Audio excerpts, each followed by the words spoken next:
been? Just first game of the season. Tell me how I know you guys did great collectively. How you think you did individually out there today? Well, first, I just want to say I'm really proud of my team. I think we played really together. That's what we wanted to do all day, so I couldn't be prouder with my guys. I think personally, I definitely still got some stuff to work on. I was a little bit happier with how I was doing in the run game, but obviously you can always improve, and when you're playing against competition like that, right, you're going to learn about stuff to get better at. So I'm just looking forward to fixing the things that I need to fix. Yep. It's Gonzaga against Carroll, but it's hard to deny Evan Link versus Nyckoles Harbor. Did you think about that at all coming into the game?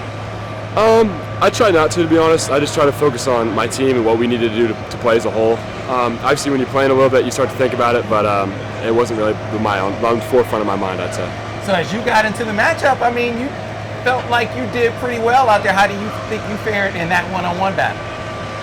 I'd say it was pretty back and forth, right? He obviously got me on a play, and on a few other plays, I shut him down. So, no, I'd say it was a great battle. He's a great player, absolutely.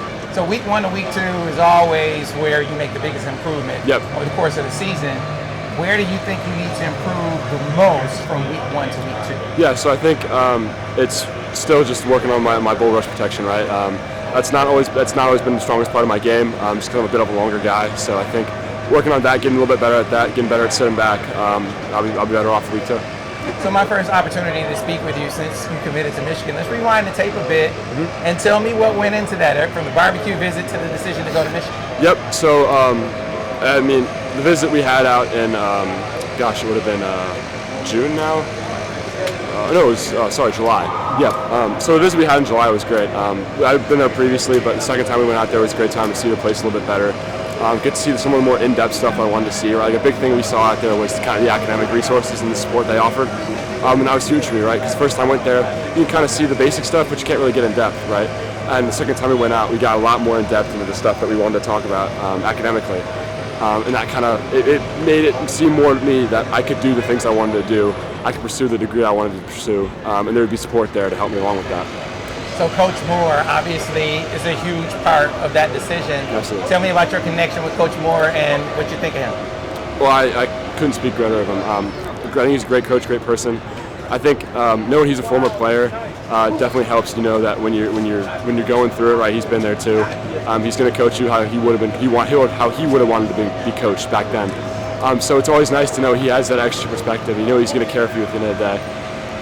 I think he's just a great guy, really cares about his family. You can tell he loves his daughters, and that's fantastic to see, because I know he's going to hopefully treat me like he treats his own children. So, you know, it felt like, and from the outside looking in, because there aren't a whole lot of interviews with you, but it felt like he was prioritizing you from the very beginning. Like he was on you really, really hard. Did that stick out to you how hard he was relative to other schools? I would say it definitely stuck out to me how they pursued me. Obviously.